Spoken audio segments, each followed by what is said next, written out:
Beauty Inspires Beauty podcast. I am your host, Jessica Bergio, and I'm super excited to bring on a guest. We were just chatting about how we feel like we're friends, but we have never actually even met each other. This is Stevie from Stevie the Salon in Santee, and I'm grateful you're here today. Welcome.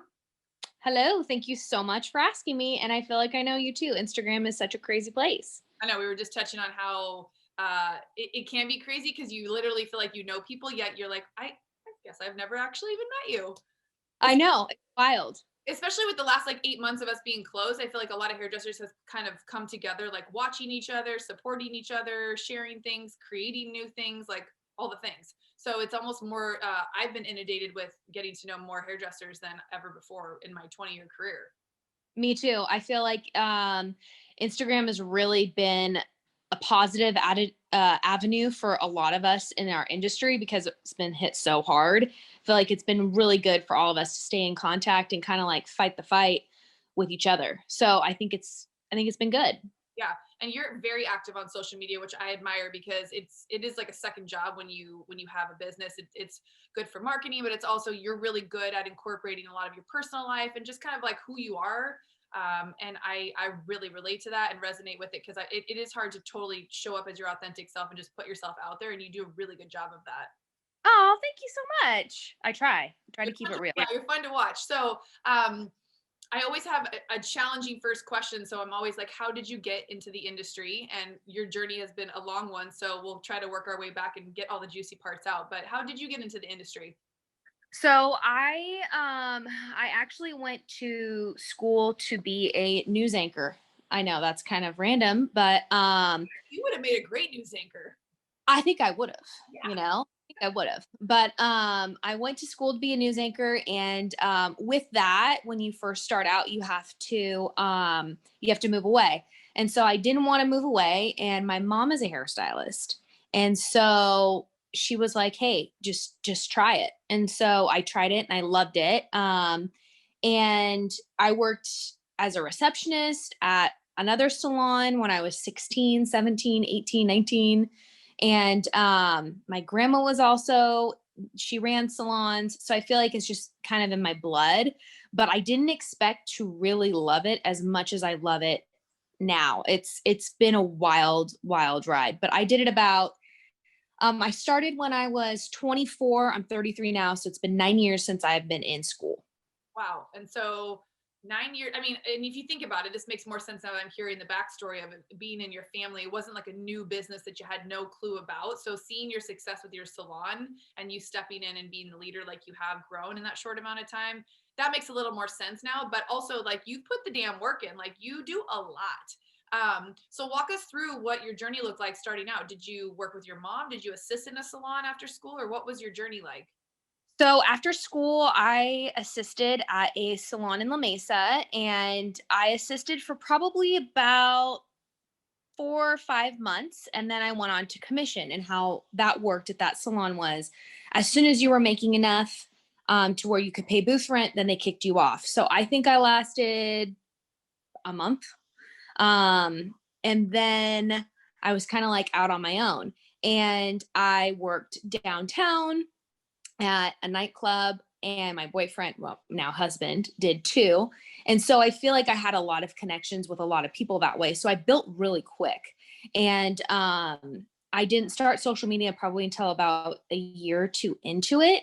And once I did that, it changed the game completely. How would you say it changed the game? Because I'm one of those people that I started 20 years ago. So social media did not exist then. And so even when it came out, I was super resistant to it because I had already built my business behind the chair and I didn't really see it as a need for me to get more clients in my chair. You know, I'm born and raised in San Diego, right? So it was like, wasn't until probably 5 or 6 years ago that I jumped on the train for it to be a marketing platform for anything that I was doing business wise. So I'm always curious when I see people that get in when it's like really going to help boom their business and to see like what it can do because you have a huge following on social media. It honestly, like, I started off and I was not, I had like a really good clientele from the beginning, but when I started on social media, I did it for the clients. And Then I got super booked out super quickly and rapidly through that. And now I've kind of changed it more so into an educational platform, as well as working with brands.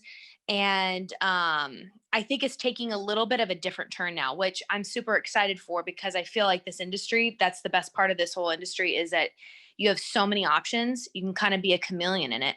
And I just think having my hands in all the different pots right now is exactly where I want to be with, especially now that things are, we're in a wave right now with our industry. And I think that it's smart for all of us to really think about multiple lines of revenue. Oh, I love that you're speaking my love language. I couldn't agree more. And I feel like, I don't know if you noticed, I was running those networking brunches for us hairdressers, and they had started Yes. to take off, and I was enjoying it. And secretly, I created those because I wanted to network more with like my own people, with you guys, and like get around that energy and just see what was needed as far as like what I could provide, being that I've been in the game for so long. But when we went on the first shutdown and I tried to host them virtually, I felt like nobody was open to everything that you just said. Nobody was interested in doing anything than what they were doing. There was like a collective, I don't know, like death sentence that everyone was like, I don't want to look into doing anything else. I only want to be behind the chair because that's all I've ever known, or that's what makes me happy, or what I think I'm good at or can make money at. So I think here we are 6, 7 months later, and you've seen a lot of new businesses birthed out of like things that like for that very reason, like what else can I be doing in case, or for a potential shutdown again? Like there has to be something else that you have your hands in. Exactly. So when did you get into education? Like when did it go from you working at that salon booth renting to the transition of salon ownership and getting into education? Did education come first? So, how all of it honestly started is once I started working, first, everybody at the salon I was at before was so absolutely amazing. I can't say enough positive things about every single person I worked with. They were so amazing, so supportive. A lot of them honestly knew me my majority of my whole life. And I was constantly surrounded by a lot of support. And so as new people kind of came in, I think was so in love with my job, and I was so happy that I kind of became the person that just had kind of trained a lot of people. And then I started getting really busy, and then it was kind of like, okay, assistant. So then I started with an assistant. Once I started with the assistant, that's when things took off. And that's when I really started, that's when the real teaching started, because you have to teach an assistant, you have to train them. And I take that extremely seriously, because to me, if my assistant fails, I have failed. I have done something to not help them enough. I've failed at my job. So when that started, that's how things kind of happened. And then at the salon every day, it was just kind of like I tried new things. I was really into education and learning. And it was like every day I would come in, people would just kind of crowd around me and we just kind of talk and they'd pick my brain. And then it was like, all right, I'm just going to try a class.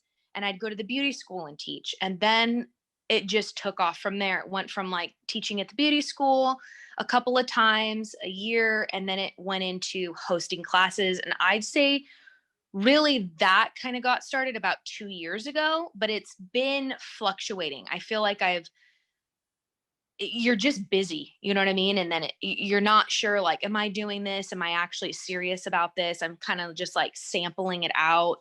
And I was about to seriously dive into major education and start my own education at the beginning of the year. And then, boom, we were hit with COVID. I opened up my salon, I bought it last October, and it has been the most trying thing I have ever done in my entire life. But I think that it really has shaped me into a different person. And I think that it's been really rough, but I think that I'm going to start seeing a lot of really good results from that. Fingers crossed, hopefully soon. So it's been wild. It's been wild. And it kind of just got to that point where I was like, I'm kind of stagnant. I feel like I've done all the growing I can. I need to have my own salon, because at that point I had trained, I'd say 10 to 15 assistants. And I'm super happy to say that my assistants have become my family. They're my dearest friends. And I live, eat, breathe my work. And so for me, I don't have time to make friends outside of this gig. So they've become my friends and my family, and they all followed me. So it's been wild. Majority have followed me. So it's been awesome. That's incredible. And that speaks volumes of what you did for them earlier in their career, because there's nothing like having a great mentor. Or you think back of coaches in your life of who's like really shaped things for you and made you look at things a certain way. Like you I was fortunate enough to work in a big salon, and I watched different assistants get put with different people or get picked up by different stylists. And it's so crazy to see the after effects of the experience that they had with that stylist, if they even stayed in the industry. So you can have Right. somebody work underneath you or with you for a couple of years and go on to be a thriving stylist, and then the other one go off and not even fuck with the industry anymore because they weren't nurtured properly. They were, maybe it was made to be too hard, or just all, it could be one of a bazillion reasons why they went the other way. But to say you had that many people and a handful of them are with you today, that's incredible. Yeah, honestly, I think it happens a lot more than not, sadly, that assistants are used in our industry, and I don't like that. And when I'm interviewing assistants, I talk to a lot of people. I've trained assistants who have come from other people, and they're like, I was so discouraged I almost quit. Like, and I did quit. I quit for a couple of years, and now I'm trying to get back into it. It's crazy how if you're led by the wrong person, it really can destroy someone's worth. And I think that I take that super seriously, and a lot of people should. Assistants aren't there to pick up your trash and get you your coffee. They're supposed to be your little proteges. And I think the more that you love them and the more you help guide them through everything, the more they're going to have loyalty towards you, and vice versa. Any of my girls needed anything at any point in time, I'd drop what I was doing to make sure that I was there, and vice versa. So I just don't like that. I think a lot of some stylists just use them. And that's where I think a lot of negativity comes in for these new people to our industry. And it's too discouraging for them. And anybody out there who's been discouraged knows what a mental thing that does to you. But you're just not with the right person, honestly. Yeah. And I had a great mentor. I had mentors, many mentors that I work with daily, and I think that that's why I'm here, honestly. definitely. Oh, I would say the same thing, hands down. I got very lucky. Looking back, I think, we were all hazed and used a bit too when we started out, but it's like, it's just a make or break. And I think this industry, there's a little bit of that that's okay in the beginning, because this industry is tough. It is challenging. Yep. It is going to test you. Yep. So if you're easily broke that quickly on, maybe it isn't for you. So I think you have to have a lot of tenacity and be aware of, if, and I think a lot of people start out young. I started out same 18, 19 years old. And so you don't really know at that point. Like, you're not quite sure how to stand up for yourself, or is this normal? Should I be being treated like this? But I think for any new assistant, especially if anyone's listening right now too, is to ask around. Don't take the first job that comes your way. Being an assistant is a privilege for both you and them to have. And it should be equally yoked on both sides, that you're getting your needs met and they're getting their needs met. There is a way to have it equally set up. Totally. And I have experienced negative assistants also. Thank God I've experienced a handful. I mean, minor compared to the amazing ones that I have. But, with that being said, on the flip side, there's some assistants who really they have a lot of entitlement, and they can't handle the fact that this is an industry that you're going to get in what you put in. And a lot of people now are very lazy and entitled, and they expect certain results in certain time frames. And hey, if you're like that, ain't Best gonna of work. luck. Best of Good luck. luck. Yeah. Good luck. You're a brat.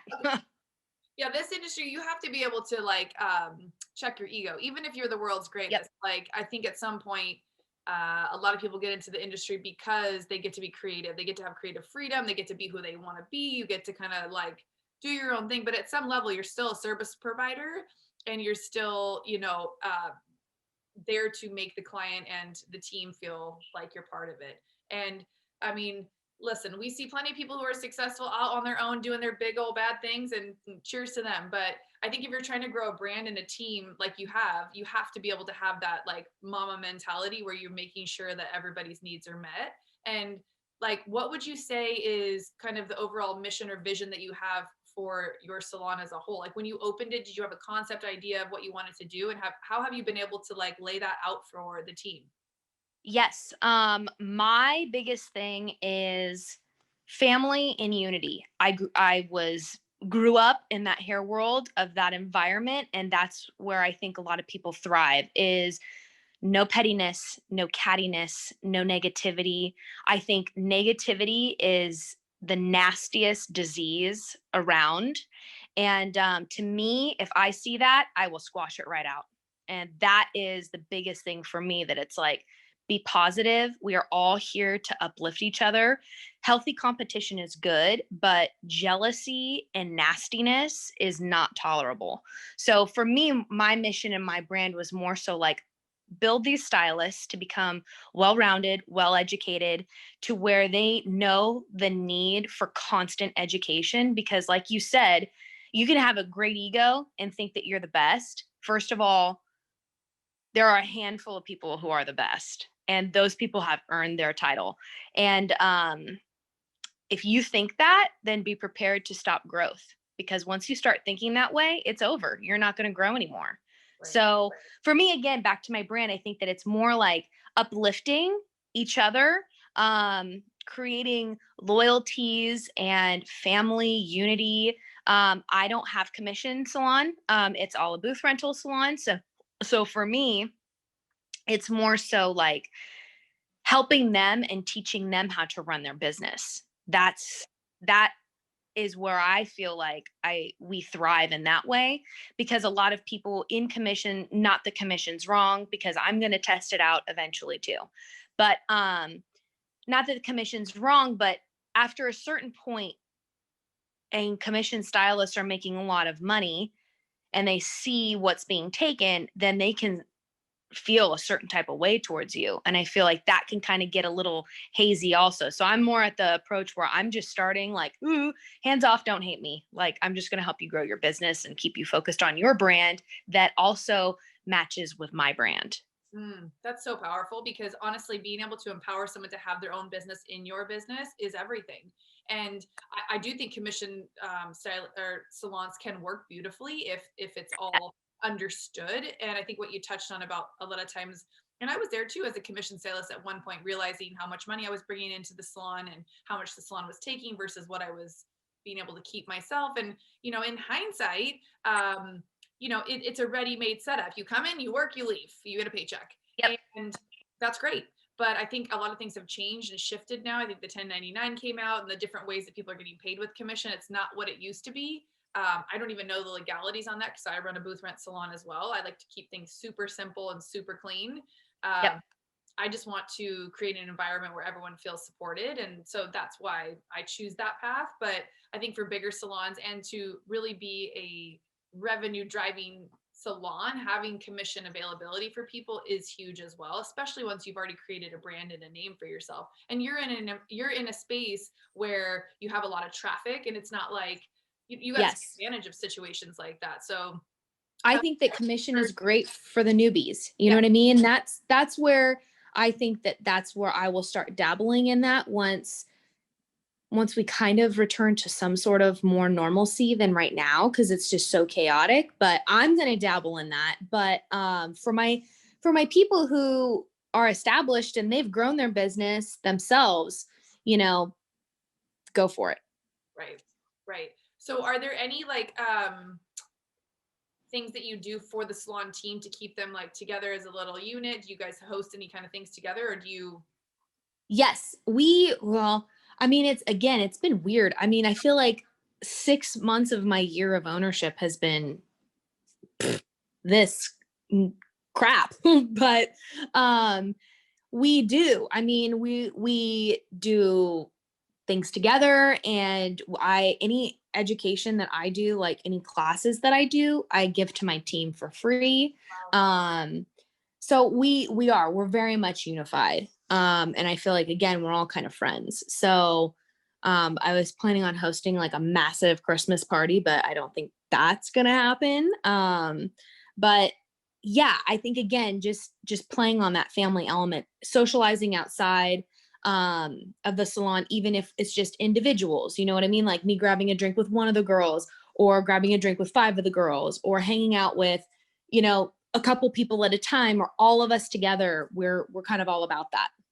I love that. And I've heard mixed things about other salon owners not wanting to commingle with like their staff because of getting it, whatever. But I think if you can be a balance and a leader, but still no, like obviously, right? Like, that's why you have Right. a great team. But I think there is something about camaraderie and about being able to like, you see someone like you, like I've had a boss or an owner who's on the floor with me as well, who's super busy, super successful. But then at the end of the day, when it's just her and I, hey, you want to grab a drink? Like, there's nothing better than feeling connected, I think, to the owner. So I do think that's huge that you take the time to give them that.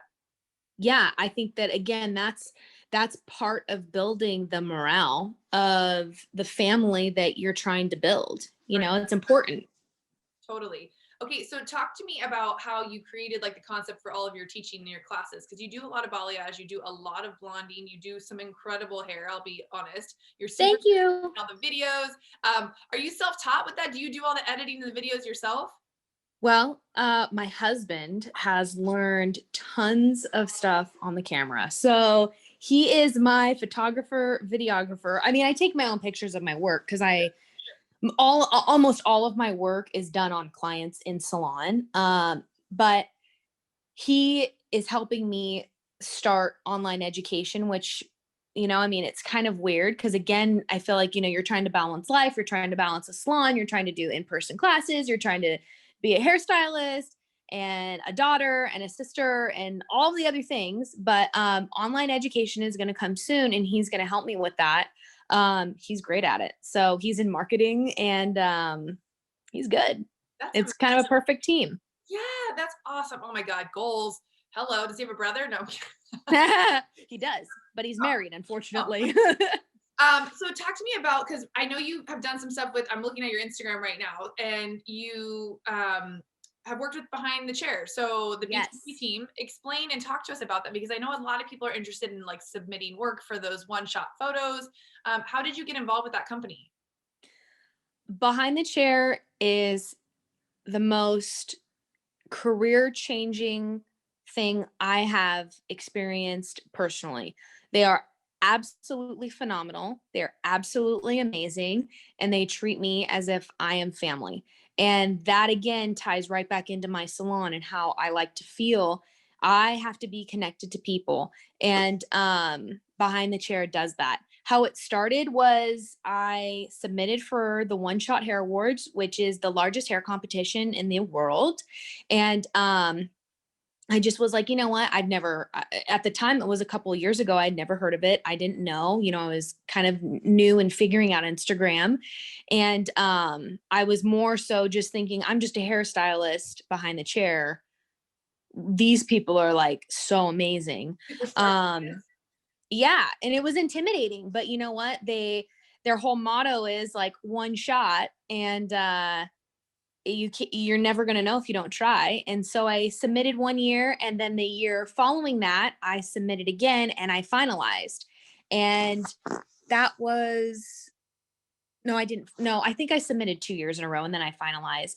And so with that, I'm just really heavy on engaging with people in the hair world. And I think that that's kind of honestly how it all came about, was through Instagram. And then the year that I finalized, they asked me to be part of their team. And I do a lot of work where I'm showing what brands I'm working with, what I like to use. And then I became BTC team. And what that is you're kind of like, they kind of give you products and you try what you like. And if you like it, you promote it. And that's kind of what it's all about. And that has opened up so many amazing opportunities for me. I filmed and helped launch not help launch, but I was on the team when they launched TBH with Schwarzkopf. And I went up there and filmed with amazing stylists. And then it went into, I started working with Paul Mitchell. I went to Hawaii with them in January. I mean, it's just so many phenomenal opportunities and networking that has come from it. And I cannot say enough positive things about Behind the Chair. I mean, they have changed my career and I will be forever grateful to them forever. So if anybody is out there and you guys are wanting to go that avenue, hashtag tag engage and DM, and just make sure that you're putting your best work out there and you're letting them see it. And trust me, they see it. They go through so many pictures, so many comments, and they're always watching. That's amazing. Wow, how cool. Because I think we've yet to touch on anyone who has talked about them in that length. I think Carly Zanoni has talked to me a little bit about her experience with Behind the Chair and submitting for One Shot and how it's helped her education like take off as well. So what can people expect from online education from Stevie? Well, I'm kind of working through that now. I feel like it's going to be a little trial and error, but I am not super comfortable in hair cutting, but since I've been working with arc scissors, I have kind of found a little bit of a new passion, and I'm getting educated myself on hair cutting. So I feel like it's going to be a combo of coloring and cutting, and I'm learning extensions, so maybe some extension stuff. I feel like I'm trying to create something super well rounded because every single hairstylist out there just wants to know like everything. Yeah. So I feel like that's what you kind of have to offer is a little bit of everything. But I do so much balayage every day in the salon. That's what I do 95% of that. I think it's going to be a lot of what I do daily to start out with, and then kind of branching out into creative things. And I have a lot of stylists at my salon who want to be educators, and I want to help them achieve their goals and their dreams. And I think that you'll be seeing them on there as well.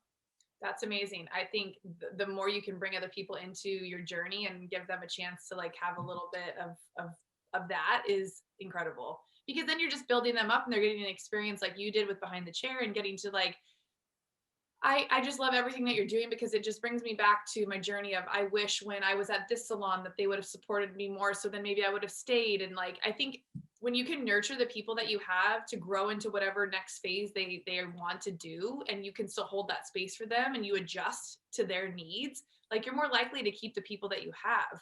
And Yep.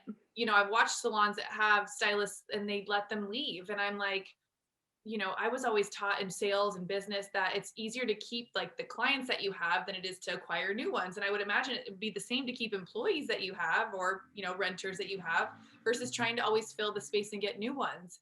100%.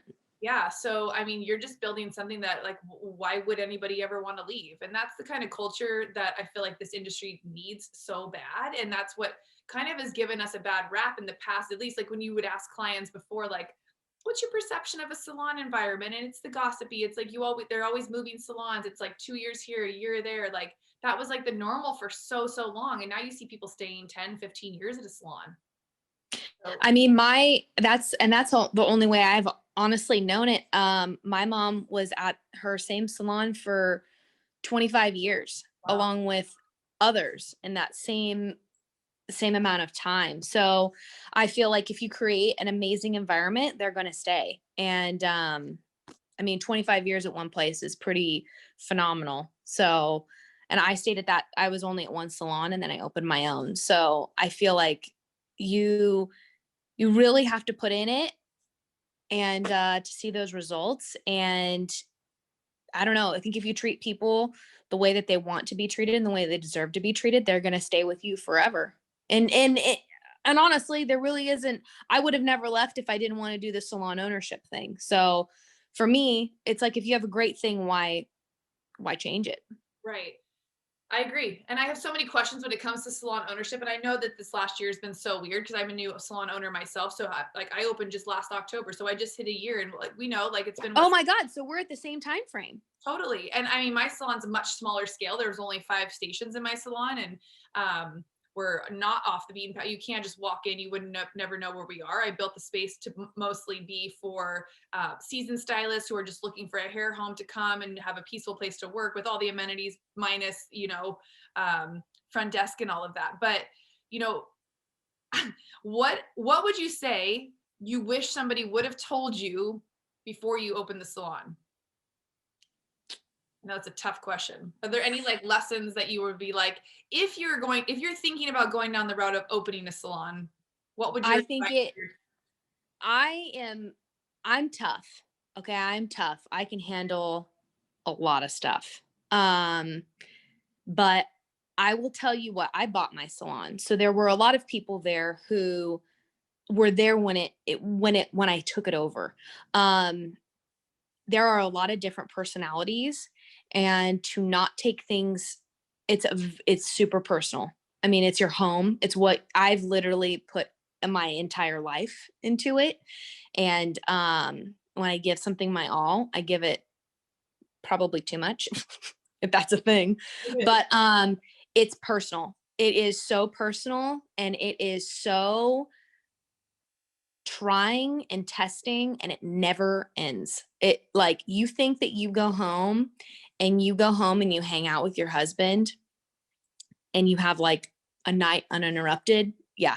It's a child. It's a child. Which I knew that going into it. I had open conversations with my salon owner before I had opened a salon. So she knew for a while, for probably about 2 years, what I was thinking. She was amazing in that aspect because she really gave me, like, hey, this is how it's gonna go. And I had a lot of freedom at my salon that I was at before.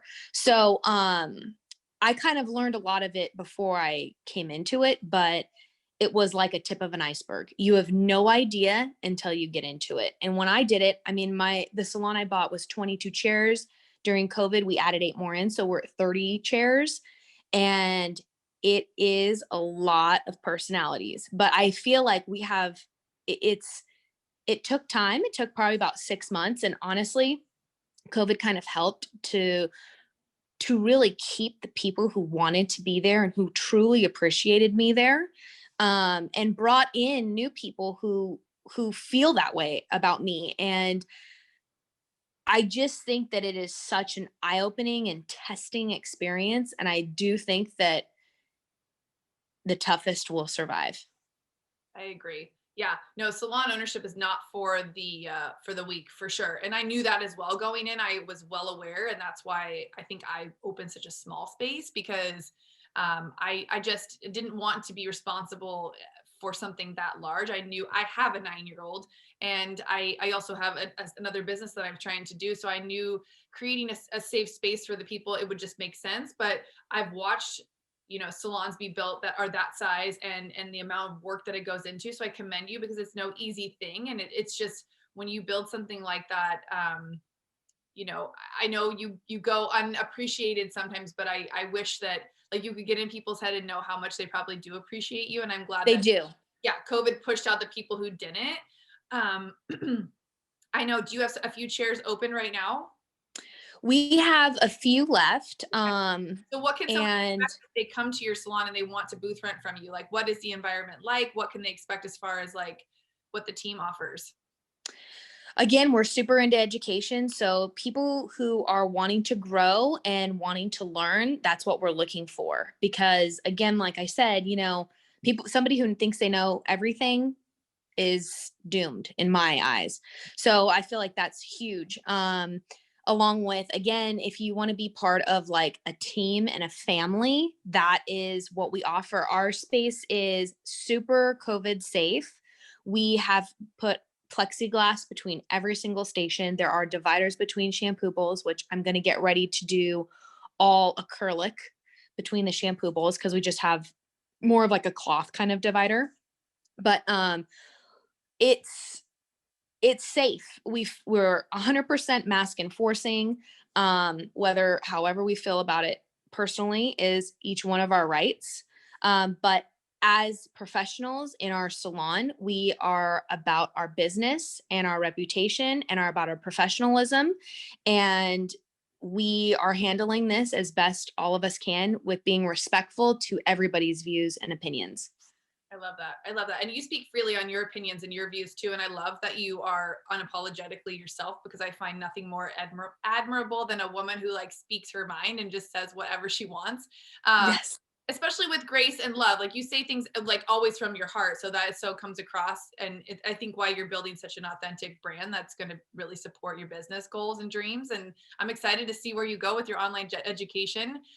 Do you think you're going to do more of like a membership site, or how do you think you're going to set the education up? Will it be classes? It will definitely be a membership, as well as maybe there's going to be, we're kind of working all that stuff out, but we're definitely looking at an affordable membership, because I understand that our entire industry has been hit so hard and all of us are struggling. So I mean, I have online memberships myself. I have like 6 of them happening at once, and I'm going to do more. So I'm all about supporting my fellow artists as well. And it'll be monthly, but I have a feeling that there's going to be some bigger classes happening, and maybe I'll offer individual classes as well. And touching on classes, Behind the Chair University, BTC University has amazing classes. You can take them individual or membership as well. So I feel like it's just such an amazing company to, I'm trying to learn from them. So That's awesome. Well, congratulations on everything you've done. Congrats on the salon and expanding and doing all the big things to keep people safe. That's, I know, been an extra added challenge for us this year that definitely yes, wasn't in the budget, wasn't in the, when you wrote out your business plan, how things were going to go. It's been like nope, back. But I know. I got to give you credit, because we've heard, or I've heard, that over 40 salons alone have closed in San Diego. So to still be one of the few standing, that's no small feat. And that just shows, like, if you can make it through 2008 and you can make it through the pandemic, you're going to be all right. Because we are, like, I think, a recession proof industry. And I think We are. Everybody needs their, hey girl, even when pandemic was closed, all my clients were like, hey, yeah, I still need my hair done. Help me. help. So we are recession proof, It even definitely, if we have to get creative. right. And I definitely think it gave a boost to our industry to let everybody know that, we are of value, that, and that our clients really appreciate us. And so I think it really just helped. It fucked us in a lot of ways, but it also helped level everybody up to, like, start playing at a different level, because I always grinded it out with an assistant and thought that that's the way I needed to do it. And this really forced me to slow down and feel free to raise my prices appropriately so that I can see one guest at a time. And it's like, out of everything bad, something good comes. So this is just like a positive reminder for you guys to always find the good in the not so good situations. And if you're thinking about opening your own salon, reach out to people who have done the work, like Stevie, and don't be scared to ask questions, because myself, her, other salon owners, people who have done things that you are looking to do, are more than willing to talk to you. And if you're in a salon space where you're not feeling supported, I would definitely reassess and make sure that you're energetically around who you're supposed to be around. And if you feel stuck, then you got to look inside and see, is there somewhere better I could be, or is it how I'm showing up? So I think you get what you put into it, like you said earlier. And yeah, I'm super excited that we got this time together today. Thank you so much. Me too. Thank you so much for having me. And I feel like we're definitely going to have to meet in person at some For sure. point. Yes, and you let me know when the education goes live, and we'll make sure to promote that for you too. But Awesome. so you guys know, I don't know if she'll have any chairs left by the time this episode airs, but I vouch for the salon and everything that she's about, because if you haven't already, I would follow her. She's at Hair by Stevie on Instagram, and you will get so much out of this human right here, because she pours, obviously you can tell, everything that she has into her business. And that's the kind of environment that you will thrive in and be successful regardless. So stay around people doing big things. Cheers to you guys' success. That's right. Yeah, right? Thanks, Stevie. So glad. We'll see you guys in the next one. Bye.